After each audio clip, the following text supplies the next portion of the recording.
Yes, good morning, church. Palakpakan natin ang Panginoon. We are so blessed. Amen. Are you blessed, church? Talaga? Pwede po ba ninyong ningitian yung sarili ninyo? Para maiba lang, And then sabihin mo sa katabi mo, good morning. Di ba? It's good to be in the house of the Lord. Amen. Di ba? Masarap po na pinagsasaluhan natin ang pag-ibig ng Panginoon. So once again, tignan mo katabi mo, sabihin mo sa kanya, good morning. Sige na. Amen. Diba? Ang sarap po pag nakakita tayo ng nakasmile early in the morning. Hindi yung tipong pagising mo pa lang sa umaga, nakabusangot ka na. Pero alam niyo po, pag kayo po ay nasa tahanan ng Panginoon, di mo maiwasang talagang mag-smile because we are so blessed and highly favored and deeply loved by God. Amen. At maraming salamat sa praise and worship teams. Palakpakan natin ang Panginoon sa kanilang mga buhay. Salamat kay Ate Jackie for leading us sa worship. At talagang full pack po tayo today. We are so blessed. And I'm so happy because I'm seeing old faces na talagang hindi mo napapansin, meron tayong bisita kamukha ni George Clooney. Tignan yung katabi ninyo. Ha? Mamaya, babatiin natin sila. At yung mga kaibigan natin, of course, welcome po sa ating church. At this is Solution Grace Church. At kami po ay nagpapasalamat for joining us today. And we pray na mag-enjoy kayo because the Word of God is really, ito po ay hindi nakakatakot. Ito po ay ka-enjoy-enjoy. Amen? Dahil ang salita ng Diyos, ito po ay tinatawag ng Biblia na good news. Say this with me, good news. Wala pong bad news sa good news. So ibig sabihin, pag good news, may magandang balita po yan. Amen? Kaya po magandang pagsasaluhan natin ang mabuting balita ng Panginoon. At marami po tayong pag-uusapan. Yan, Mami, meron pa dito. Pakitanggal na lang yung aking makasaysayang bag. Yan. Yan. Sige po. At ngayong umaga pong ito ay pagpapatuloy natin ating serye at malalaman po natin ang kamanghamanghang pag-ibig sa atin ng Panginoon. Sino dito gustong malaman na may nai-in love sa kanila? Alam niyo po ba ang katotohanan that God is so in love with you? Totoo yun. God is so in love with you. Kasi pangkaraniwan yung word na in love, ginagamit lang natin sa tao, but indeed, God is so in love with you. Kaya nga po niya binigay ang kanyang bugtong anak. Di ba sabi ng John 3:16? Sino kabisado dito ang John 3:16? Man shall not live by bread alone, but by every word that proceeded from the mouth of God. Yun ba yung John 3:16? For God so loved the world that He gave His only begotten Son. Alam mo po yung word doon na S-O, for God so loved you. Pwede naman sabihin na lang na banal na Espiritu, for God loved you. Pwede naman yun eh.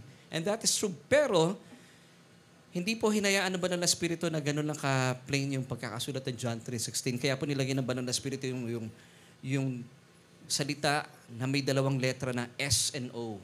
It speaks of intensity. For God so loved you. Gayon na lamang ang pagsinta ng Diyos sa inyo. Kung kaya't binigay niya ang kanyang bugtong na anak, na sino man ang manampalataya sa kanya ay hindi po mapapahamak, bagkos ay magkakaroon ng buhay na walang hanggan. Amen. Ganyan kakamahal ng Diyos at pagyayamanin po natin ito sa ating pag-uusap ngayong araw na ito. Iyon. So tayo po muna yung manalangin. Join me. Shall we pray? Abba, we thank you once again. Kami po ay nagsasama-sama para amin pong lasapin at namnamin ang yaman ng iyong pag-ibig sa amin sa umaga pong ito. Thank you for bringing us dito sa iyong tahanan at patuloy po naming pagsasaluhan ng iyong pagmamahal at ang yaman ng iyong biyaya na sadyang sa amin po mga kaluluwa ang siya magpapalaya. I pray, Lord, that you would use me as your mouthpiece. At nang sa gayon ay mabuksan po aming isipan at papagyaman aming kaluluwa sa iyong salita. Thank you, Lord, at dalayan po namin sa pamagitan po ng iyong banal na Espiritu ay gagabayan po kami at tuturuan ang aming kaluluwa na mahimlay sa iyong pagmamahal at pag-ibig. At nang sa gayon, Panginoon, lalo pong magninga sa amin at lalo pong lumago ang aming pananampalataya at pagkakilala sa inyo. Ito po aming panalangin sa matamis sa pangalan ng aming Panginoong Jesus. Amen and amen. Ang atin pong pag-uusapan today ay alamin natin kung paano po magkaroon ng pananampalataya. Sino po dito gustong magkaroon ng pananampalataya? At pag sinabi nating pananampalataya, in English, ano yung pananampalataya? Faith. Alam mo po ibig sabihin ng faith?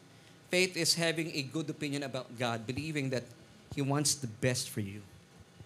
Naniniwala ka na wala pong naisin ng Diyos na ikaw ay mapahamak, masaktan. So that is faith. Once again, it means having a good opinion about God. So ito pong sinasabing pananampalataya ay nakakamit po natin ng kusa at likas sa dumarating sa atin by hearing the word of Christ. Di ba sabi ng Romans 10:17? So then faith comes by hearing, not just once, continuous hearing by the word of Christ. So the more po kayo nakikinig ng salita ng Panginoon, nananagana po yung inyong pananampalataya sa Diyos. At kapag nananagana po ang pananampalataya, pinapawi po nito yung anumang takot at pangamba sa ating buhay. Alam niyo po yung definition ng fear? Sabihin niyo nga po, fear. Alam mo ang definition niyan sa English? It's having faith in Satan. Pagkakaroon po ng pananampalataya kay Satanas. Na naniniwala ka na ikaw ay kaya niyang saktan at naisin niyang pinakamasama sa buhay mo. That's the definition of fear. Having faith in Satan that he could whack you, destroy you, steal from you. Pero, buti na lang, hindi po yan ang gusto ng Diyos sa atin. He wants you to have faith in Him. So, pag wala kang pananampalataya sa Diyos, dahil hindi po kinakapakinig ng salita ng Panginoon, ng tunay na mensahe ng Ebanghelyo, ang lumalago po sa puso natin ay takot. Di ba? Nakakatawa nga sa mga Pilipino hindi lang sa mga Pilipino. Sa buong mundo, gustong-gusto natin natatakot. Nagbabayad pa tayo ng mahal sa sinihan. Minsan gusto pa natin yung IMAX. Magbabayad ka, and then para matakot lang. Tapos paglabas mo na sinihan, sasabihin mo nakakatakot. Siyempre, nakakatakot na yung pinanood mo Nagbayad ka na, natakot ka pa. Kami po hindi kami mahilig sa mga horror films. Before, gusto ko yung horror films Lalo na yung mga kapanahunan namin, mga Regal Shacker. Abutan niya yun. Mga kabataan dito, hindi na alam no? Naalala ko nung araw, mga bata pa kami. Gusto namin maging artista. Tapos, pag daw naging artista ka nung araw, ilalagay ka ni Mother Lily sa Regal Shacker. Bilang, binyag mo bilang artista. Maraming, noong panahon nyo, maraming mga pelikula, mga palabas sa television na nakakatakot. Tuwing Friday evening, di po ba, no? Ano yung mga palabas ng araw? Yung Magandang Gabi Bayan. Tuwing November naman yan Naabangan natin. Lumalabas yung mga White Lady. Ano pang mga Balinta Tao. Parang 1868 pa yata yun na Teacher Nelly. Matagal na yata yun. Ano ba yung ang Sadako Paroon, yung mga ganyang palabas di ba? Gabi ng Lagim. Yun. Sunod dito ang fan ng Gabi ng Lagim. Ganun yung sound effects ng araw Now, that's fear. Once again, ibig sabihin ng fear, having faith in Satan. Naniniwala ka at nananampalataya kay Satanas na meron siya kakayahan na saktan ka. That's fear. Pero in faith, having good opinion about God. So ito pong pagyayamanin natin. Pero ang gusto ko pong malaman natin today, paano kaya magkaroon ng dakilang pananampalataya? Kaya po ang aking message for today is entitled, Having Great Faith. So hindi lang basta plain faith. Great faith sa Tagalog ay dakilang pananampalataya. Sino po dito gusto magkaroon ng dakilang pananampalataya? Amen. Amen. At kapag nagkaroon po kayo ng great faith, masaya ang buhay pag meron tayong dakilang pananampalataya. Amen. So para po sa mga baguhan nating kasama, once again, welcome to Solution Grace Church. At the start of the preaching, meron tayong question. And then at the end of it, meron tayong solution. So this is our question for today. How to have great faith. Now, bakit yung pangalan ng church natin, Solution? Para po sa mga newcomers natin. Di ba, ang spelling lang ng solution S-O-L-U-T-I-O-N. Pero dito nilagyan namin ng U. Because we would like to provide solution for you. Hindi kasi nilalagyan natin ng tugon yung tanong na ating mga kaluluwa. Ito yung binubusog natin. Kung saan dito tayo nare-renew. Sabi po ng Biblia in Romans chapter 12 verse 2, do not be conformed to this world, but be transformed by the renewing of your mind. So paano po nare-renew ang mind natin? By hearing and hearing of the word of Christ. Now, sa pagpapatuloy po sabi ng talata, that we may prove what is that good and church, anong susunod daw? Acceptable and perfect will of God. Amen. So pag nalaman natin ang katotohanan, dahil nagkakaroon po ng renewing po na ating mind every time we listen to the word of Christ, nalalaman natin what is that good, ano yung wasto, what is acceptable, katanggap-tanggap, and of course, the perfect will of God. At yun po yung nana-assign natin sa araw na ito. So how to have great faith? So alamin natin sa araw pong ito na ang pananampalataya po ay pwede palang maging dakila. So ibig sabihin, sobrang tinding pananampalataya. Pwede natin isipin na maximum faith. Hindi lang minimum faith, maximum faith. Alam niyo po sa Biblia, may 2 tao lamang po ang binanggit ng Panginoong Hesukristo na nagtataglay ng dakilang pananampalataya. 2 tao lang po sila. Now, aalamin natin sa pag-aaral na ito, sino yung 2 taong ito? At alamin din natin, ano yung ginawa nila? Bakit sila tinawag ng Panginoong Hesukristo na nagtataglay ng dakilang pananampalataya para matuto rin sa kanila? Nang sa gayon, tayo rin po, sa mga nagtaas ng kamay kanina, na nagnanasa na magkaroon ng dakilang pananampalataya, magkaroon din po tayo ng dakilang pananampalataya. Kasi pag meron kayong dakilang pananampalataya, wala pong magagawa ang kalaban-laban sa inyo. At kapag kayo po ay may dakilang pananampalataya, kayo po ay maliligtas sa anumang depresyon, opresyon, anxiety, attack ng kalaban. So ibig sabihin, it's possible na tayo po ay mapalaya sa mga ganong pakiramdam. Amen, church? Although ngayon daw po, para po sa mga baguhan nating kasama, yung pong anxiety, maganda na raw pong pakiramdam yan, anxiety. Ate Beth, naniniwala ka doon? Anxiety. Ito raw yung pagbinigyan ng sweldo ni Amo si Inday, anxiety. Ang tagal, 3 seconds bago nyo nakuha. Anxiety. So nagpapasalamat sila pag binibigyan. Pero sa totoo lang, hindi magandang pakiramdam yan. So, kapag tayo po ay meron dakilang pananampalataya, naliligtas tayo mula sa mga masasamang pakiramdam na ito. Amen. At lalo tigit sa panahon ngayon, ang dami pong nagkakaroon ng depression. At ito po ay hindi birong pakiramdam. At ito po ay hindi natin i-invalidate sa mga taong nagkakaroon po ng depression. And I pray na sila po yung makarinig ng salita ng Panginoon. At kung meron kayong kakilalang nagsasuffer sa depression, please invite them to church. Kasi dito po talaga matatagpuan nila ang sekreto kung paano po magkaroon ng dakilang pananampalataya. So, going back to the kwento, 2 tao lamang po ang nagtataglay ng dakilang pananampalataya at sila po ay ating ipapakilala sa inyo. Now, who were these people who had great faith according to Jesus Himself? So, pag sinabi ng Panginoon na ikaw ay may dakilang pananampalataya, sarap nun. So galing mismo sa labi ng ating Panginoon na itong 2 taong ito ay nagtaglay ng dakilang pananampalataya. Church, listen ha. Kasi alam niyo po, medyo nakakalungkot ito. Dahil nung binabasa ko ito at pinag-aaralan ko, akala ko itong 2 taong ito ay kabilang sa 12 disipulo. Hindi pala. Medyo nakakagulat at nakakalungkot. Kasi isipin nyo itong 12 disipulong ito ay halos kasama ng Panginoon every single day. Sila po yung kabady-bady ng Panginoon. Pero, the sad truth, hindi po kabilang sila doon sa 2 nagtataglay ng dakilang pananampalataya. So, it's possible ba na ang mga tao ay nagsisimba, nakikita mo lagi sa church, pero yung pala, plain faith lang, meron siya. Wala siyang great faith. Na bakit po kaya? Na itong 12, bagamat kasama nila ang Panginoon, pero hindi sila sinabihan ng Panginoon, uy, 2 sa inyo may great faith. Now, alamin natin, sino-sino itong 2 taong ito na nagtataglay ng great faith.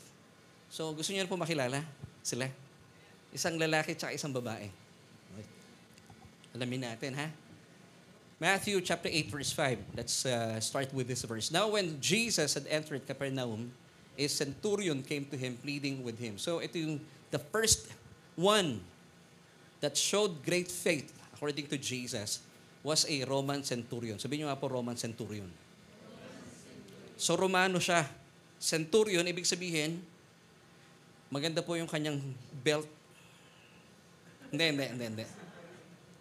He was a man of authority. Meron siyang kapangyarihan. Romano. So tingnan natin, medyo malaking mama. May kapangyarihan. Meron siyang hawak na office. So he was a Roman centurion. Let's continue reading these verses. Pleading with Jesus. So nagmamakaawa siya sa Panginoon.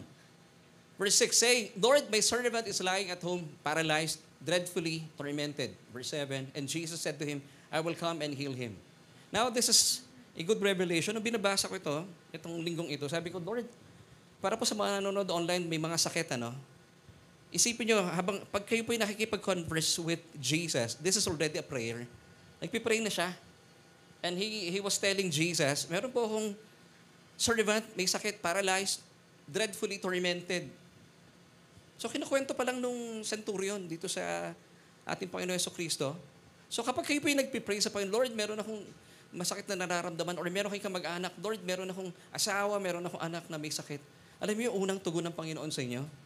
I will come and heal him. Wow! This is a great revelation. So, tanggalin natin sa ating isipan para lumagong ating pananampalataya. Tanggalin niyo yung mga masama ninyong pagkakilala sa Diyos. Ang tagal-tagal ko na nananalangin sa Diyos, hindi pa rin ako pinapagaling. Hindi po. Pag kayo po yung nanalangin sa Panginoon, ang una niya sasabihin sa inyo, I will come and heal you. Because God wants you well. Amen. At sabi pa ng Panginoon, I will come. Ibig sabihin, hindi siya iniimbitahan ng centurion, pero sabi niya, kahit hindi, in essence, kahit hindi mo ko iniimbitahan, I will come and heal your servant, sabi niya dito. So this is good news. Pag kayo po, when you have a conversation with Jesus, nagsasabi ka, Panginoon, masakit po yung kasukasuan ko, meron ako nararamdaman. Believe that God wants you well. Ito ang puso ng Panginoon. This is faith, mga kapatid. Hindi yung tipong, tanggalin nyo sa isipan nyo, siguro kaya hindi ako pinapagaling ng Panginoon, nagagalit siya sa akin. Nonsense po yun. Dito, hindi po, hindi nagdalawang salita yung centurion. Sabi lang niya, my servant is paralyzed, dreadfully tormented.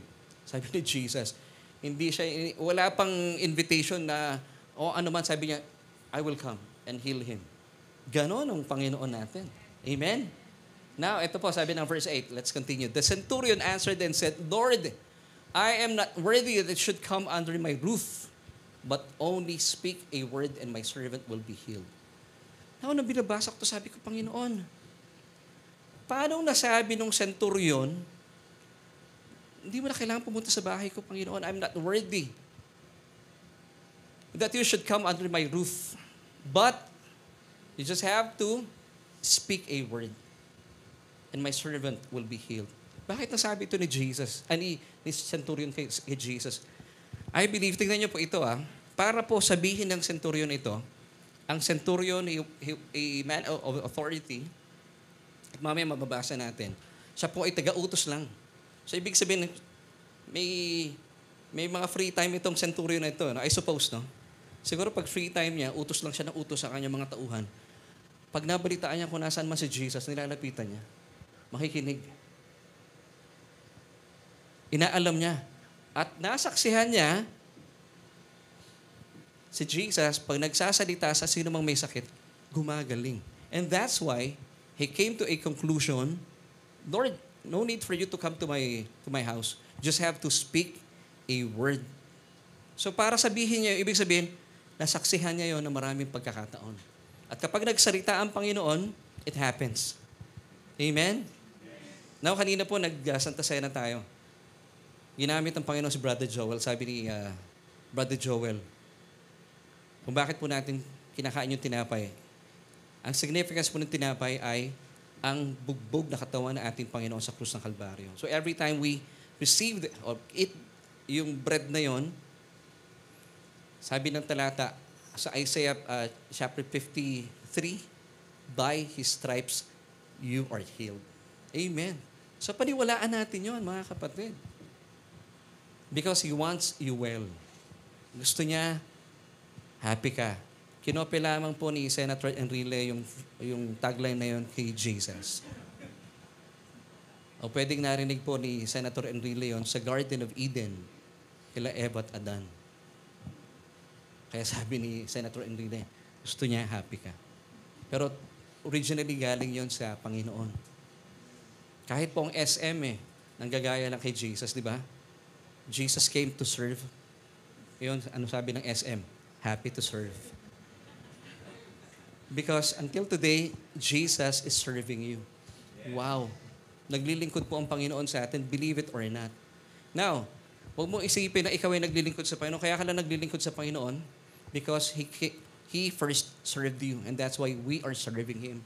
Remember, sabi ng 1 John 4:10, we love Him because He first loved us. So, siya pa rin ang initiator. Amen. So, once again, let's go back to this verse 8. You don't have to come to my roof. Sabi niya, I just have to speak a word. A word. Hindi words, a word. Anong sinasabi ni Jesus? Doon kay Lazarus nung patay na. Lazarus, come forth. Alam niyo ba, isang word lang yung come forth. Ibig sabihin makapangyarihan ng isang salita ng Panginoon.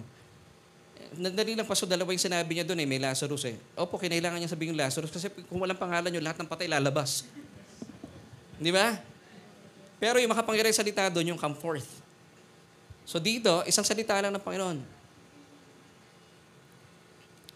Pag nagsalita ang Panginoon, you just have to speak a word and my servant will be healed. So for this person to say this, itong passage na ito, pwedeng ini-stock na niya ang Panginoon. Kahit saan pumunta si Jesus, sinusundan niya. At nakikita niya, napapakinggan niya, nasasaksihan niya. Pag nagsalita ang Panginoon, gumagaling ang sino man. Amen. And then verse 9, for I also am a man under authority. Pag meron po kayong otoridad, di ba yung mga taong nasa posisyon, hindi naman nagwawali siya Halimbawa, isang head ng ng mga janitor. Hindi naman niya sinasabi, linisin mo yan, tapos ikaw magwawalis. Hindi. Nagsasalita lang siya Inuutos lang, di ba? So sabi niya dito, for I also am a man under authority, having soldiers under me, and I say to this one, go, and he goes. And to another, come, and he comes. And to my servant, do this, and he does it. So hinahalin tulad niya, Lord ko, ako nga pag sinabi ko sa mga servants ko, sumusunod So you don't have to go to my home. You just have to speak a word, and it will happen. Wow! And then ano pong tugon ng Panginoon sa kanya? When Jesus heard it, He marveled and said to those who followed. So ibig sabihin, meron pa ibang mga tao doon. Assuredly, I say to you, I have not found such great faith, not even in Israel. Wow! So mismo ang Panginoon, namamangha. So ibig sabihin, kapag tayo po pala ay nagtataglay ng great faith, namamangha sa atin ang Panginoon. Sino dito gusto namamangha ang Diyos sa atin? Amen! Di ba? Sabi niya, wala ako natagpuan ni isa man sa Israel na meron dakilang pananampalataya kagaya ng centurion na ito.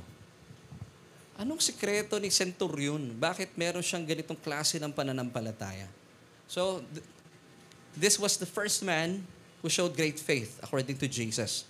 Kilalanin naman natin sino yung ikalawang tao. Babae naman po ito. Para balanse ang Panginoon Akala nyo puro lalaki lang.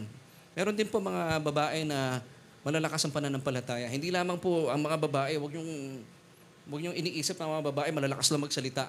Malalakas din po ang pananampalataya nila. At dakila ang pananampalataya. Amen?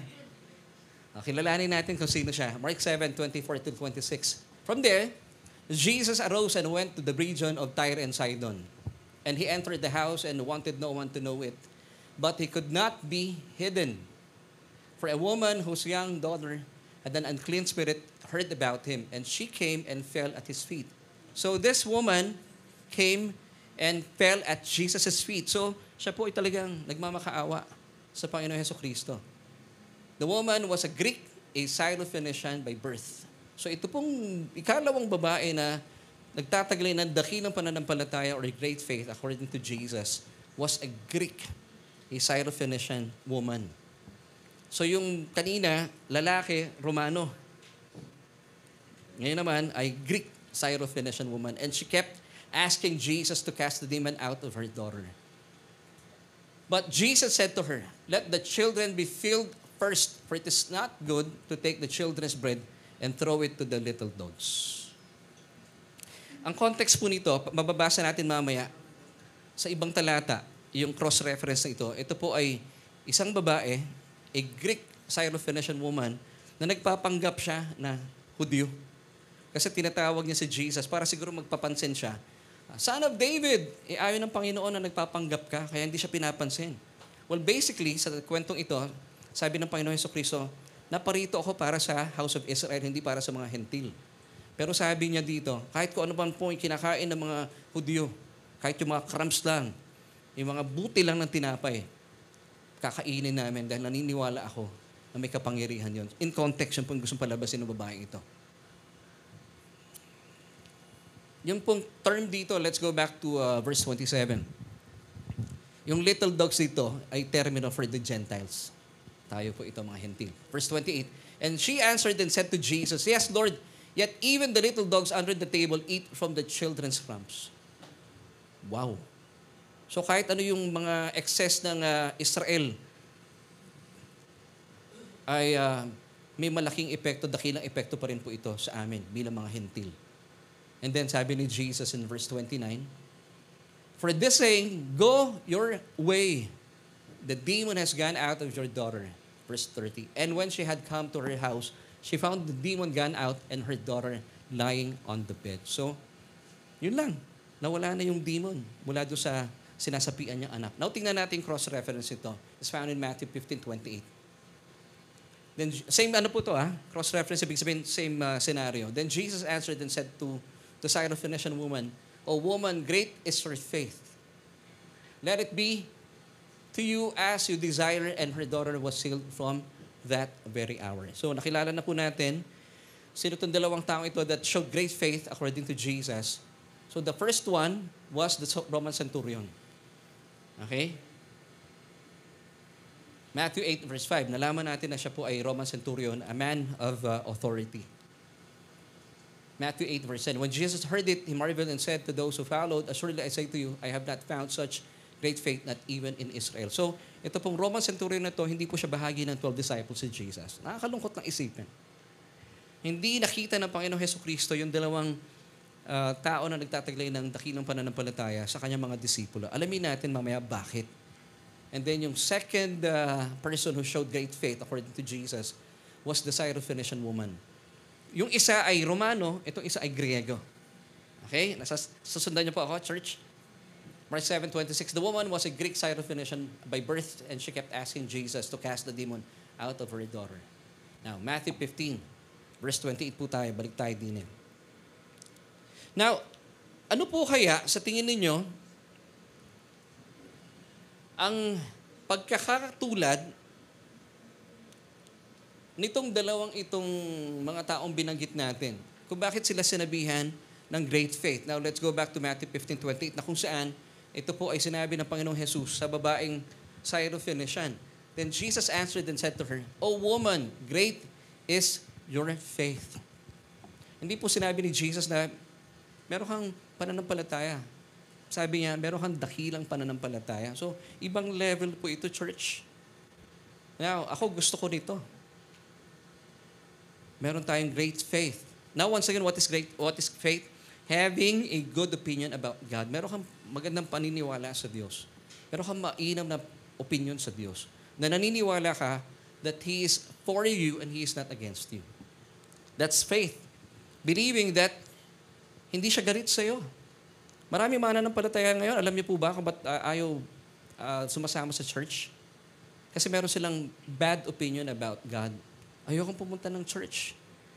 Pag inimbitahan natin, di ba, ibang kaibigan, kamag-anak natin, ayoko, alam mo yung sagot nila, baka ako masunog. Para bang ang Panginoon, meron siyang hawak na fire gun, sige, pumasok ka dito. Sige, subukan mo. Sige lang, susunugin kita dito. Ang simbahan po, hindi impyerno. Ang lakas nga ng aircon natin dito. So, that's having a bad opinion about God. Nagkakaroon kayo tuloy ng good opinion kay Satan.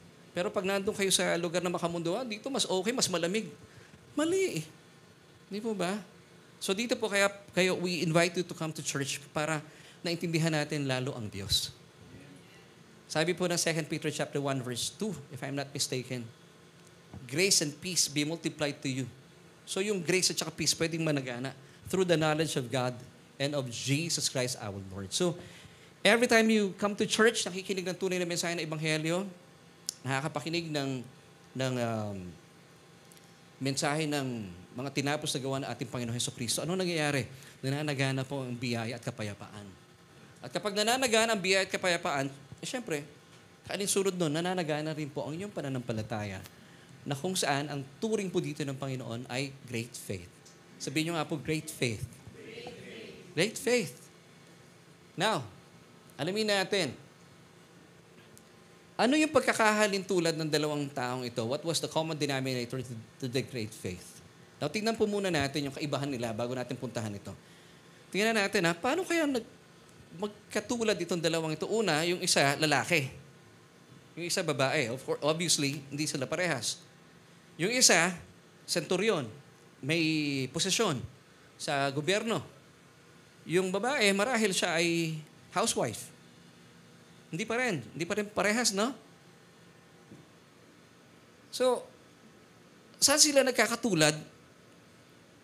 At bakit sila itinuro ng Panginoon na sila po ay magtataglay ng dakilang pananampalataya? Na gusto niyo po bang malaman? What was the common denominator to the great faith? Yung isa po lalaki with position sa Roman government, yung isa babae, simpleng housewife. May anak na sinasapian. So isa may katungkulan, yung isa wala.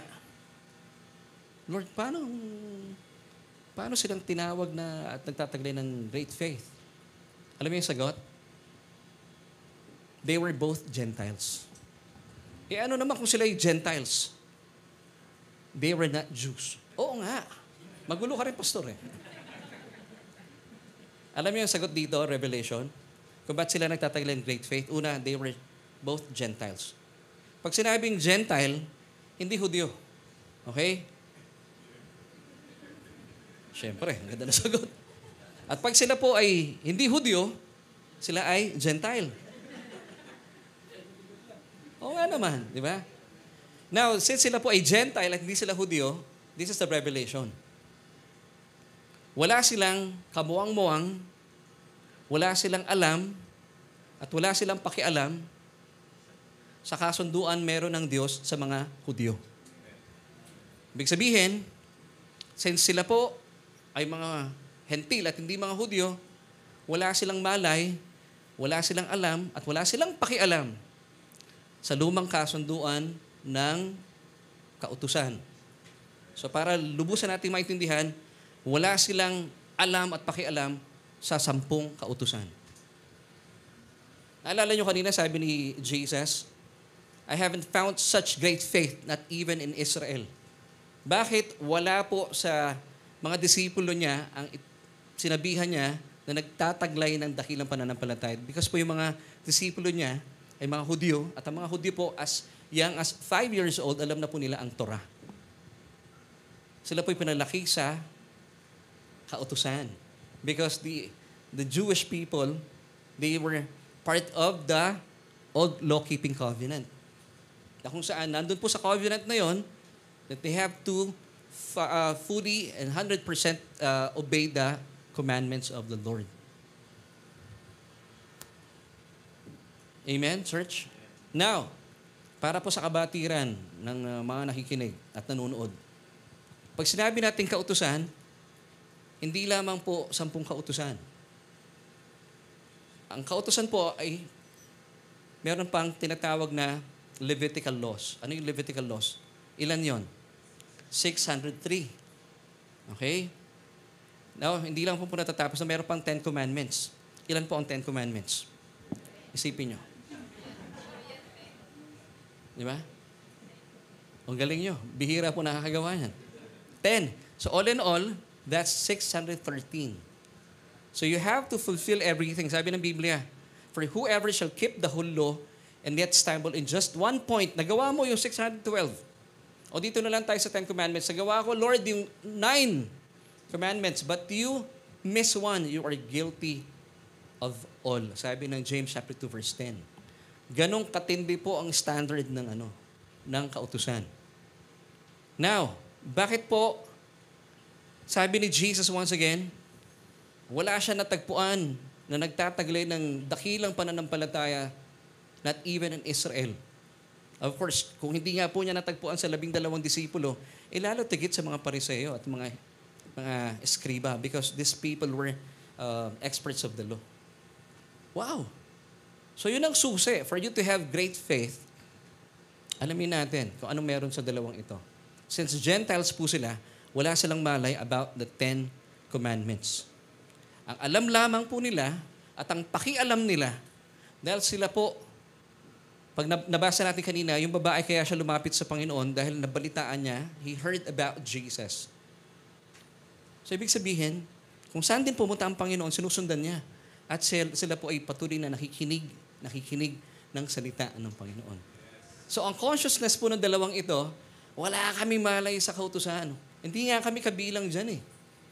At tayo na po mga hentila, hindi po kayo kabilang sa kautusan ni Moises. Hindi naman kayo Hudyo. Tingnan mo katabi mo, mukha bang Hudyo? Hindi Hudyo eh. May pumindot pang isa sa ilong. Yung ilong niya Udyo eh, hindi Hudyo eh. Udyo eh. So itong dalawang taong ito, bagaman di sila magkakilala, ang alam lang nila, they were just conscious about Jesus and kung ano po yung mga ginawa niya sa mga taong lumalapit sa Kanya. Itong Roman centurion, ang alam lang po niya kay Jesus, dahil napagmasdan niya, nasaksihan niya, na pag may lumapit sa Kanya, when He speak a word, that person will be healed. So kilala niya si Jesus bilang Jesus the Healer. Dito naman sa Syrophoenician woman, wala siyang alam sa kautusan. Gentile nga eh, hindi siya Hudyo. Kilala niya lang si Jesus bilang spirit buster. Pag may lumapit na sinasapian, ay sigurado, pag nagsalita ng Panginoon, go, naglalabasan po yung mga masasamang espiritu. So they were just conscious about Jesus because they exposed themselves to Jesus. Paano po nila ina-expose ang sarili nila kay Jesus? Kahit saan pumunta si Jesus, pumupunta sila. Amen, church? Di ba tayo? Pag meron tayong gusto, pag meron tayong crush, ina-expose natin yung sarili natin sa kanila. Di ba, tita? Di ba, mo si tita. Ako nung araw di ba? Gamitin ko na lang yung sarili ko. Hindi ako gagamit sa inyo. Nakakaya naman sa inyo, baka sabihin nyo Ako na lang. Nung nanliligaw ako sa ex-girlfriend ko, nung nakita ko talaga siya, in-expose ko yung sarili ko sa kanya. Kahit saan siya pumunta, pinupuntahan ko. Hindi niya alam na, anong tawag doon, sinusubaybayan ko bawat galaw niya. Alam ko kung kailan siya papasok sa comfort room, magme-makeup. Naku, ang tagal mag-makeup niyan talaga. Nabuburo ako doon sa gilid, hinihintay ko, lalabas. Sabi ko, alam ko, lalabas na to And then, nung nagsimula na ako manligaw sa kanya, alam ko yung iririgalo ko sa kanya. Alam niyo kung bakit? Kasi inaral ko na siya Ay, masarap ligawan si Mrs. Hopya lang, will do. Tipas. Oo. Tipas lang. At hanap pumawak ng tipas yan. Dito. Social yan. So bakit natin nalalaman yung nililigawan natin? Kasi inaaral mo na di po ba? Kaya ang Panginoong Hesukristo, nung sinabi nung centurion, Lord, you don't need to go to my roof. I'm not worthy. Sabi niya, hindi na kailangan, Lord. You just have to speak a word. And then my servant will be healed. Now, bakit niya nasabi ito? Kasi kilala na niya ang galawan ng Panginoon. That is exposing yourself to Jesus by studying His Word. Nagbabasa kayo ng salita ng Panginoon. Nakikinig tayo, nagba-Bible study tayo. Pag nasa church tayo, very attentive tayo, pinapakinggan natin ang Panginoon. Now, this is having great faith. Kung saan ka nagbababad, talaga napapagyaman ka ang sarili mo. Amen? Kung anong consciousness mo, mga kapatid. Amen. So, expose yourself to Jesus. Now, since sila po ay mga hentil, kaya pala sila merong great faith. Would you believe that faith, ang opposite po niya ay law? Naniniwala kayo? Amen. Now, let me give you these verses, mga kapatid. Galatians 2:16. Knowing that a man is not justified or made righteous by the works of the law. Wala pong tao ang magiging kaaya-aya at magiging matuwid sa harapan ng Diyos by you fulfilling the law.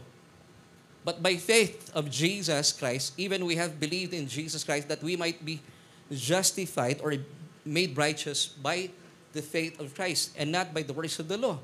For by the works of the law shall no flesh be justified. Amen? So ibig sabihin, the truth is, the law, mga kapatid, alam ko sa iba medyo tataas ang kilay, but this is true. The law was really given uniquely to the Jewish people. Hindi po tayo kasama sa kasunduan na yan. Amen. Tayo po ay kasama lang sa final covenant, which the Bible calls us the Messianic covenant or the new covenant of pure grace. Doon na tayo kasama. Hindi tayo kasama sa old law-keeping covenant. Kasi po ang antithesis ng law, faith. Kapag kayo po naniniwala kayo na by keeping the law, for example, ang tao pong naniniwala sa ganitong teaching na Lord, I'm entitled to your blessing because maaga ako dumating dito kanina. Malaki ako nagbibigay sa church. Aba, kahit po alas 10 po yung simba namin, nandito ako alas 5 pa lang ng umaga. Umuwi lang ako pero wala pa kasing tao. Kaya I'm entitled to your blessing. Dito po yung feeling mo, you are justified by keeping the law. Nagiging makasarili po yung mga tao ito, nagiging entitled eh. Kaya po pag hindi sinutugon ng Panginoon yung kanyang panalangin, para bang nagtatampo siya sa Panginoon? Pero ang tao po nabubuhay sa pananampalataya, hindi siya umaasa sa kanyang sarili. Lord, sinasabi pa nga niya Lord, thank you for blessing me with so much blessings. Kahit ako po ay hindi karapat-dapat. Lord, sumali ako kanina eh. Pero still, you're blessing me. Ang tawag dito, favor. This is grace. So naniniwala siya na kahit wala siyang iniaambag, pinagpapala pa rin po siya. Pero ang tunay na mananampalataya, hindi po siya gumagawa ng kabuktutan sa Diyos. Because ang tunay na mananampalataya, pag tumatanggap po ng biyaya sa Diyos, believing na hindi siya karapat-dapat, lalo pa po siya na-in-love sa isang Diyos na unang na-in-love sa Kanya. Amen? Amen. So, kaya po, ang tingin ng Panginoon sa tao ito, meron siyang dakilang pananampalataya. Sundan po natin ang talatang binasa natin kanina. This time sa Galatians 3:12, sa Tagalog. Ang kautusan ay walang kinalaman sa pananampalataya sa Diyos. See? Kahit gawin niyo po ang kautusan, you will not be justified. Hindi ka tatanghalin at kikitain ng Diyos na matuwid sa kanyang harapan. Now, ito yung reason, sabi ng talata, sapagkat sinasabi ng kasulatan, ang tumutupad sa lahat ng hinihingi na kautusan ay mabubuhay sa pamamagitan ng mga ito. Now, meron po mga mananampalataya, even though the old law-keeping covenant was uniquely given to the Jewish people, pero sinasama nila yung sarili nilang pilit sa kautusan, you just have to fulfill everything. Kaya po may mga ibang mananampalataya, kahit po anong panalangin nila, anong rant nila sa Panginoon, Lord, aga akong dumating sa church, tumutugtog ako sa iyo, kumakanta ako, kahit hindi halata, pero kumakanta ako, Lord. Tapos pag hindi sinasagot ang panalangin mo, sawari mo lang naman, nagre-reklamo ka sa Panginoon. You know why? Because you are under the law. Umaasa ka sa sarili mo. Ang law po kasi, it's based on your capability in fulfilling yung mga sa tingin mo ay magja-justify sa iyo sa harapan ng Diyos. Ito po yung law. Naka-base sa iyong performance. Ang sabi po ng Biblia in Deuteronomy 11 verse 27, if you keep the law, the Lord will bless you. But if you fail to keep the law, isa lang nga po, salya mo, you will be cursed. Ito po ang sistema ng lumang kasunduan. Church ha, meron po talagang lumang kasunduan. Pero according to Hebrews 8:13, paso na po ito. Hindi na kailangan. Paso na. Ibig sabihin, ang Tagalog ng paso, wala nang saysay. Obsolete na. Bakit? Bakit obsolete na? Because sa kamatayan po ng Panginoon Jesucristo, naitatag na yung bagong kasunduan ng purong biyaya. Wow. So sa lumang kasunduan ng kautusan, church listen na, sa lumang kasunduan po na ibinigay ng Diyos sa mga Hudyo, kapag sila po'y nakasunod sa utos ng Diyos, they will be blessed. But it should be 100% obedience. But if they fail to obey, curse will come their way. Nakasulat yan sa Deuteronomy 11:27 at 28. This is no good, di ba? Hindi po ito mabuting balita. Mabuting balita po ba yon? na ikaw ay pagpapalain ng Diyos based on your performance. This is no good.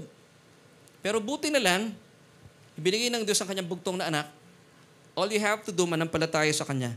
Nung binigay po yung cross, nagkaroon na po ng pagtatatag ng bagong kasunduan ng purong biyaya. So ibig sabihin, sa bagong kasunduan ng biyaya, sabi ng 2 Corinthians chapter 1 verse 20, for all the promises of God in Jesus are yes. Yes, pwede kang mapaganon. And amen to the glory of God through us. So, lahat po ng pangako ng Diyos from Genesis until Revelation, if you put your faith in Christ, it belongs to you. Maging obedient ka man, hindi ka obedient, you are blessed. Pastor, delikado yung teaching na yan. Baka itong taong to, magwalwal sa kasalanan. Hindi po. Ang tunay na mananampalataya at naiintindihan po ang biyaya ng Panginoon, lalo pa siya may in love sa Diyos. Hindi niya sasaktan ng Diyos.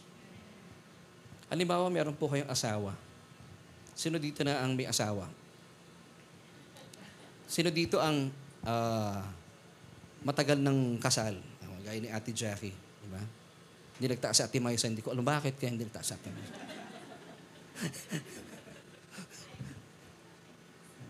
Diba? Halimbawa yung asawa mo, I believe sila Ate Maysa. Bakit sila nagsasama ng matagal ni Kuya Ed? Every morning, pinagtitimpla na masarap na coffee. Pinaglilingkuran. Pag gano'n ang asawa mo, sasamain mo ba yung asawa mo? Hanap pa ba ng iba? Hindi na. Hindi po ba? Kung gagawin ni Kuya Ed yun, siya may problema. Pero dahil naintindihan niya pagmamahal sa kanya ng asawa niya, hindi siya mahanap sa iba. Of course, may mga pagkakataon na napapalingon tayo sa ibang babae. Amen. Oh. Nag-approve pa si Kuya Ed. Pero, babalik pa rin yung leg mo kay Ate Maysa. Amen? Ganun talaga yun eh. Of course, sabi ko rin kay Mrs. maraming magaganda. Pero walang tatalo sa iyo, Josephine. Amen? May pinabibili ako eh. Sana na-approvehan. Hindi, totoo, di ba? Ganon din ang Panginoon. Kapag alam mong ikaw ay mahal na mahal ng Diyos, God's goodness, sabi in Romans chapter 2, verse 4, will lead you to repentance. Natatamasa mo sa Panginoon, Lord, hindi ako deserving dito, pero still, you're blessing me. That's why, ang tawag po sa grace ay undeserved favor. Ang dami kong palpak, Lord. Kumanta ako kanina, pumiyok ako, pero still, you're blessing me. Why? Because it's grace. Under the new covenant of pure grace, makasunod ka, hindi ka makasunod sa Diyos, grabe, you are greatly blessed and highly favored. Why? Because you are deeply loved by God. So, ibig sabihin, yung blessings mo dito sa new covenant of pure grace, hindi na po nakabase sa yung performance. While in the old law-keeping covenant, nakabase po ang yung blessings and curses sa yung performance. When you completely obey, you will be blessed. Deuteronomy 11:27. But if you fail in just one point, you are guilty of all. May kasama pong curse. That's true. Hindi po totoo. Half-truth ito, no? Sinasabi ng ibang mga churches, pag ikaw ay sumunod sa Panginoon, ikaw ay pagpapalain. Yan ang magsalita yung ibang pastor eh. Pero pag ikaw ay hindi nakasunod sa Kanya, ikaw ay pagpapaluin. Hindi po, half-truth po yun. Yes, that is true under the old law-keeping covenant. Pero ang mali po doon, hindi ka sa ilalim ng lumang kasunduan, pag hindi ka nakasunod, hindi ka pagpapaluin. Although nag-usap nga kami ni Kuya Makoy, pag pinalo kayo ng Diyos, tatalsik kayo. Di ba? Pero ang tama at accurate sabi ng old law-keeping covenant, pag ikaw ay hindi nakasunod sa Diyos, ikaw ay sasailalim sa sumpa. At ang sumpa po, nakasulat yan sa Deuteronomy 28, mula verses 15 until 63. 50 plus verses ang nakalagay doon. Now, gusto niyo po ba ito? Pag kayo po ay nagpasailalim sa lumang kasunduan ng kautusan, pastor, hentil ako eh. Marami pong church ngayon. Hentil sila, still, pinipilit nila ang sarili nila sa ilalim ng kautusan. May blessing to, pag nakasunod ka, 100% ha? Pag hindi ka nakasunod 100%, you will be cursed. Pero under the new covenant of pure grace, makasunod ka, hindi ka makasunod. Hindi ko po sinasabing huwag kayong sumunod. Ang tunay na mananampalataya, ang puso niya, sumunod. Pero the truth is, dahil tayo po'y tao, meron tayong mga kakulangan sa buhay, and most of the time, we fail, we fall, but the good news is, God will lift you up and He will continuously bless you and give you His favors. Now, this is the gospel. Palakpakan natin ang Panginoon. Now, tell me, lalayo ka pa ba sa Diyos? Pag lumayo ka sa Diyos, ikaw na may diferensya. Sa Diyos, walang diferensya. At ito po dapat na naririnig natin about Jesus. When you expose yourself to Jesus, talaga pong sasabihin ng Panginoon sa iyo, nagtatagal ka ng dakilang pananampalataya. Romans chapter 4, verse 14. For if those who are of the law are heirs, kung daw po yung mga tao nagpapasailalim sa kautusan, ay maraming buhok, ay hindi pala, heirs, tagapagmana. Okay? Faith is made void. Nawawalan daw po ng kabuluhan ng pananampalataya, and the promise made of no effect. So, kung kayo po ay you operate under the law, hindi mo na kailangan ng pananampalataya. Kasi nagre-rely ka sa sarili mo, Lord, basta ako, kakanta ako, magpupuri ako sa ilalakas ko yung aking tinig, kahit maglabasan na aking mga litid. Sige lang, gawin mo yan. Faith is made void. Hindi mo na kailangan ng pananampalataya. Kaya po salungat sila sa isa't isa eh. Pero dito po sa atin, when we sing, we give praises to the Lord, hindi mo naman kailangan ilabas ang litid mo eh. Mag-enjoy ka lang sa Panginoon. Amen. Ang sarap maglingkod sa Panginoon, di ba? So for if those who are of the law are heirs, kung sila daw po ay tagapagmana ng mga kayamanan ng Diyos, hindi mo na kailangan ang biyaya. Hindi mo na kailangan ang pananampalataya. Hindi na. E di mag-rely ka na lang sa sarili mong kakayahan. That is being under the law. And the promise made of no effect. Hindi mo mararanasan ang pangako sa iyo ng Diyos. Kasi nakarely ka sa sarili mo, nagiging entitled person ka. Nagiging entitled Christian ka. Lord, tagal ko nang pinagpipray, oh. Diyos ko naman, Lord, oh, Diyos ko kayo. Tagal ko nang pinagpipray, hanggang ngayon, wala pa rin ako. Hindi ko pa rin natatanggap. Kasi feeling mo entitled ka eh. Pero kapag kayo po ina-expose mo lang ang sarili mo, nagpapayakap ka sa mayamang pag-ibig ng Diyos. Naniniwala ka, you have this good opinion about God, believing that He wants the best for you. Kung bakit hindi pa binibigay ng Diyos ang panalangin mo, because merong mas darating na mabuti para sa iyo. Amen? Marami tayong pinagpipray na buti na lang hindi sinagot ng Panginoon. Kasi kung sinagot yon, manghihinayang ka, mas magandang sagot ng Panginoon sa iyo. Amen? Sabi ng Biblia, now to Him who is able to do exceedingly abundantly above all that we ask or think. Alam niyo po ba, church, God never answers your prayers because He over-answers your prayers. Inihigitan niya ang inyong panalangin. Inihigitan niya ating expectation. So, kapag may pinagpipray ka, hindi pa rin dumarating, you have to believe. You must believe. This is having good opinion about God. Lord, kaya hindi mo pa binibigay yan kasi meron kang nakalaan na mas mabuti para sa akin. Is this good news? Now, hindi ka na nagiging entitled, masarap pang mabuhay kasi naniniwala ka, you are expecting something na betterer dun sa pinagpray mo. Kung tama man yung English ko, pero no such word, Di ba? Naniniwala ka na, Lord, much better ang ibibigay mo sa akin. Di ba? Kami po dito mga kalalakihan sa church. Yung mga asawa namin, they just prayed for a husband. Naghintay sila. Ano binigay sa kanila ng Diyos? Hindi lang husband, hunk. Oh. Di ba? Hinihigitan ng Panginoon. So, when you are praying for something, be expectant. Pag hindi pa dumarating yan, may hinihahanda po maganda ang Diyos para sa inyo. And that is great faith. So, hindi ka nagiging mapait sa buhay mo, nagiging masaya kasi meron ka inaantabayan na, Lord, may magandang laan ka para sa amin.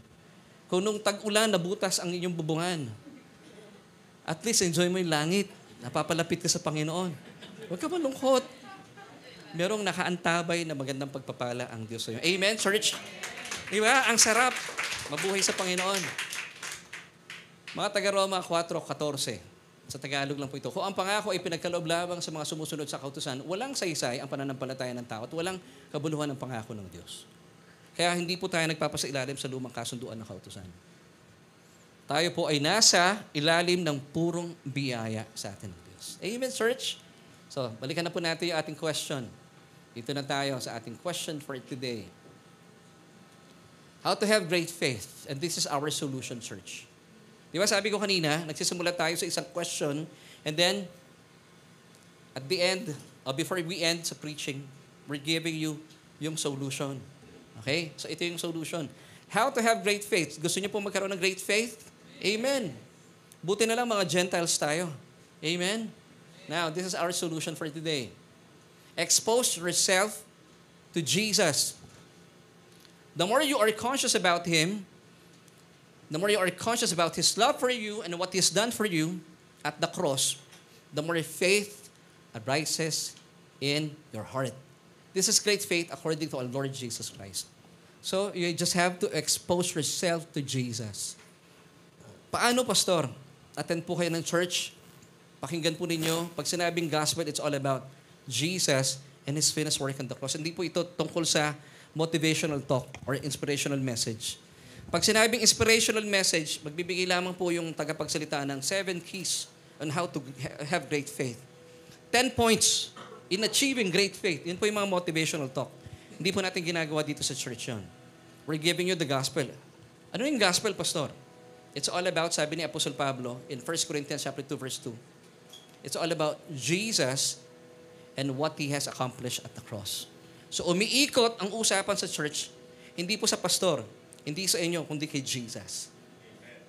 So ito pong dalawa sa kwento natin, nagkaroon po ng dakilang pananampalataya bilang mga hentil, wala po silang alam, wala silang muwang, at wala silang kaalam-alam at pakialam sa kautusan.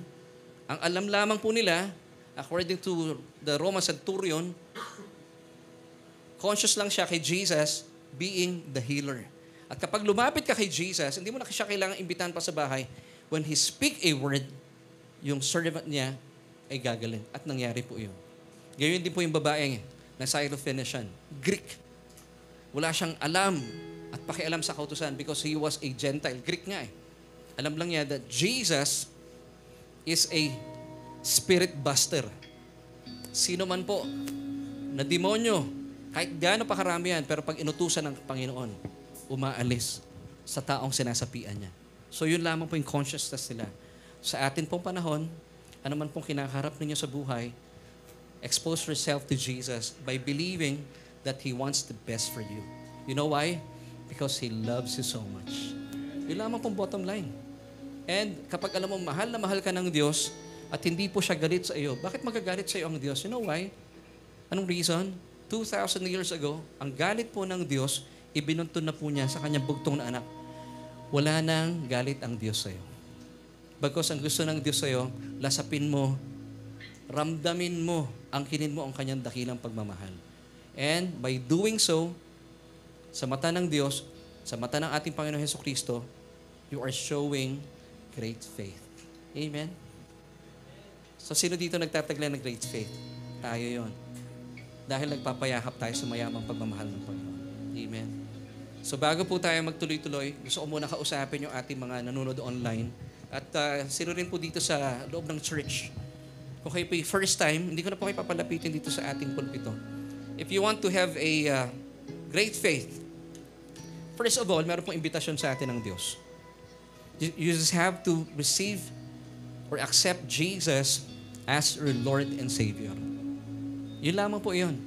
Pastor, paano ko tatanggapin si Kristo? Sabi ng Romans 10:9, you just have to, sabi ng Tagalog version kung ating ipapahayag na si Jesus ang ating Panginoon at tagapagligtas at maniniwala sa ating mga puso na siya ay nabuhay na muli mula sa kamatayan, ikaw ay maliligtas. That's simple.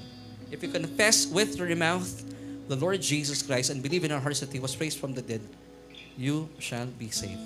Madali ba yun? Di po ba? Walang hirap. Wala kayong babayaran na entrance fee. Wala po.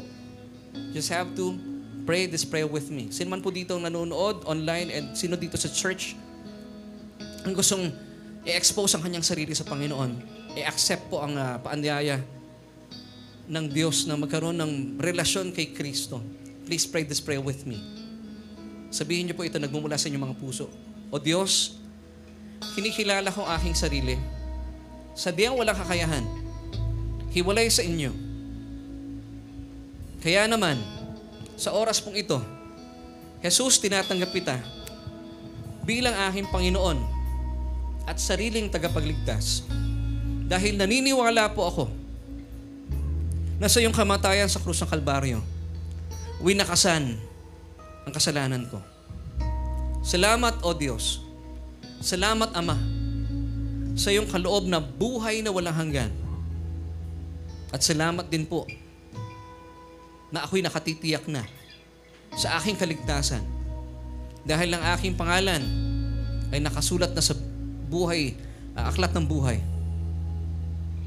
At aking po pinahawakan ang katotohanan ito dahil ang iyong anak na si Jesus ay binuhay mo makalipas sa 3 araw. Salamat po, O Diyos, sa katotohanan ito. Amen at amen. Kung kayo po ay isa sa mga sumabay sa panalangin ito, have faith. Manampalataya po kayo. Kayo po ay kabilang nasa pamilya ng Diyos. Amen. So sige po, tayo po muna tumayo at tayo po ay aawit, papangunahan tayo ng ating praise and worship team.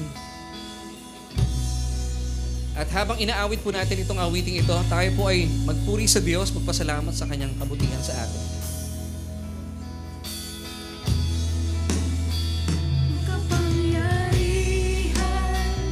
Kanyang pangalan, Diyos ang buhay, nagpapalaya, nagliliwanag,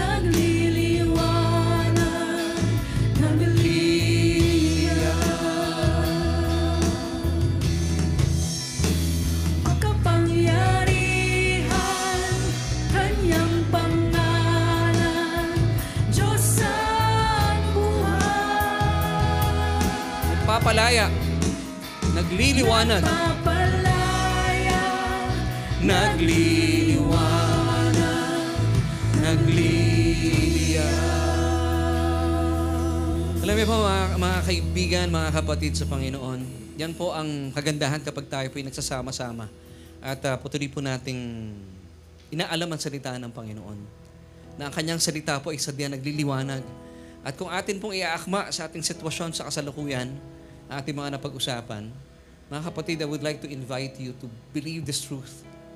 Na meron po tayong Diyos, ang ating Panginoong Hesukristo, wala po siyang ninais sa ating lahat. Wala po sa bokabularyo ng Diyos na ikaw ay saktan, bigyan ng problema. Church, hindi po nagbibigay ng problema ang Diyos. Ang binibigay po ng Diyos ay solusyon. So you just have to believe in this truth that God is for you because He is not against you. And this is having great faith.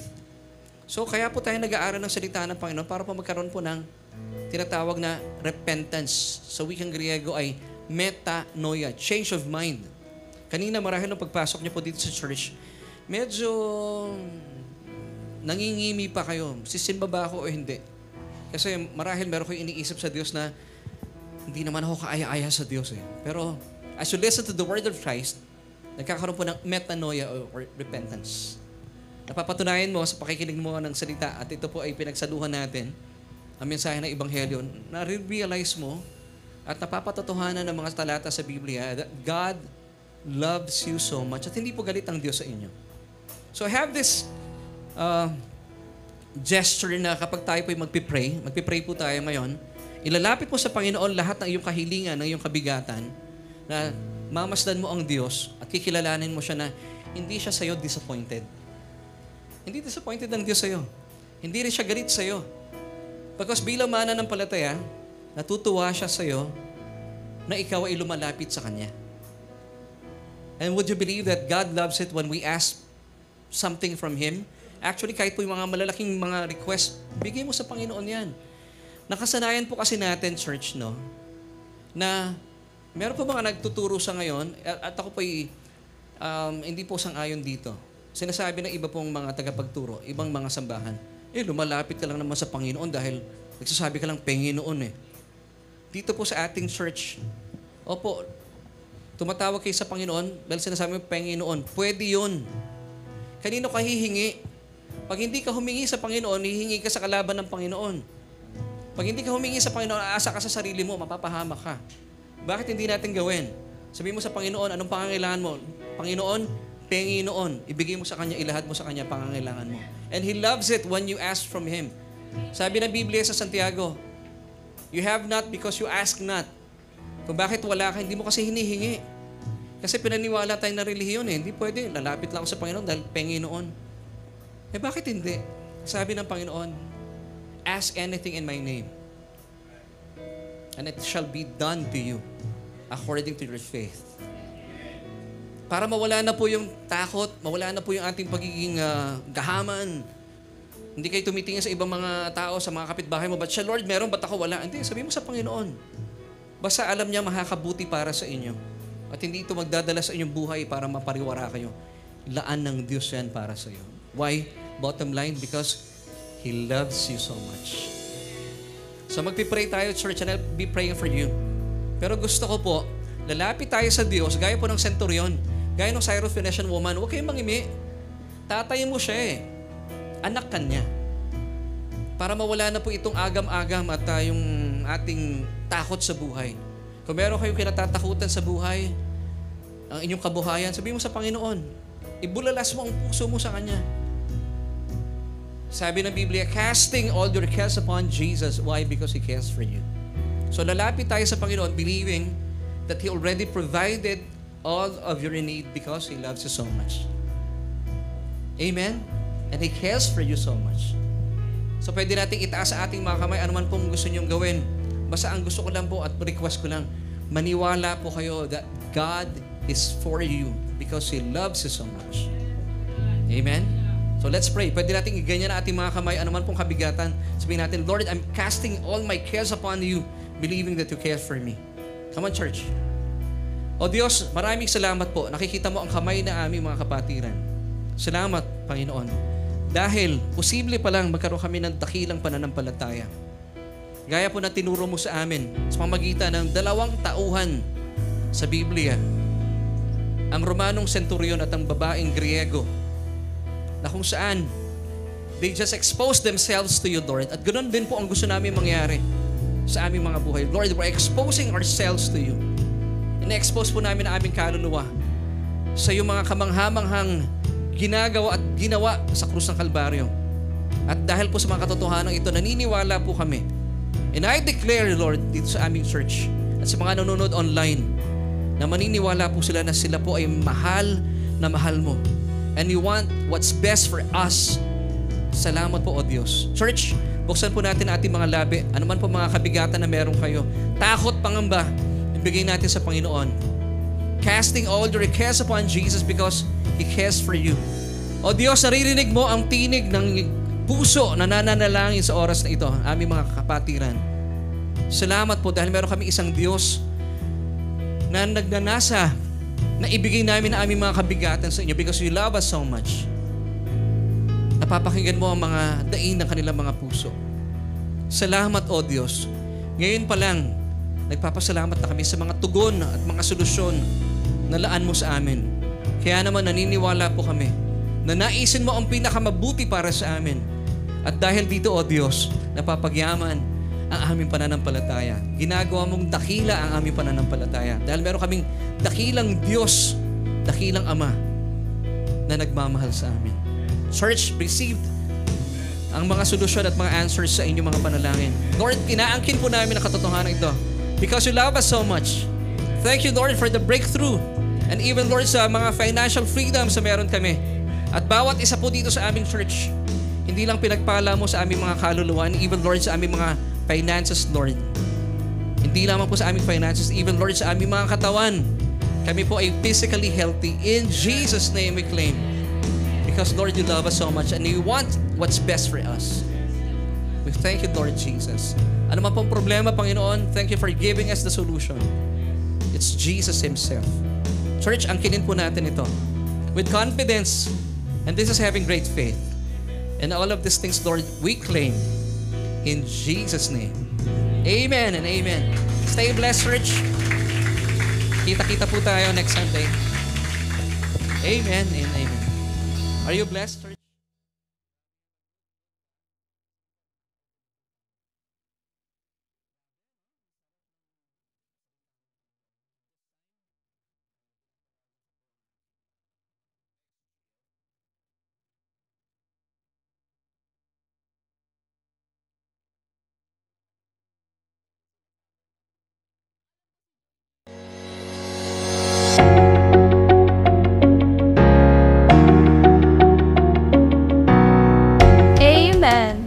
We thank you, Lord, for fresh revelations today. I learned a lot. How about you? Let us know down in the comments below your favorite takeaways from today's message. Let us continue to honor and worship our Lord Jesus through our giving of tithes and love offerings. However, let me remind you that your tithes belong to your home church. And if you are new here at Solution Grace Church and you consider us your home church now, here are the ways to give your tithes and love offering. You can see it here on screen on how you can give. You can get our account number, or if you are outside the Philippines, you can scan the QR code of our bank account. Thank you for being a faithful tither and a generous giver. As we prepare to give to the Lord, let's lift our phones and I will pray for you. Heavenly Father, we thank you that we can give to you. In this form of giving of our tithes and offering, we honor and we worship you. We believe that this is not about us, but you alone. And I declare blessing and favors on us today and in the coming days and weeks. In Jesus' mighty name, amen. Thank you for joining us today on our Sunday online worship celebration. My name is Bettina, and we hope to see you next week. Keep this in mind. We are greatly blessed, highly favored, and deeply loved by God.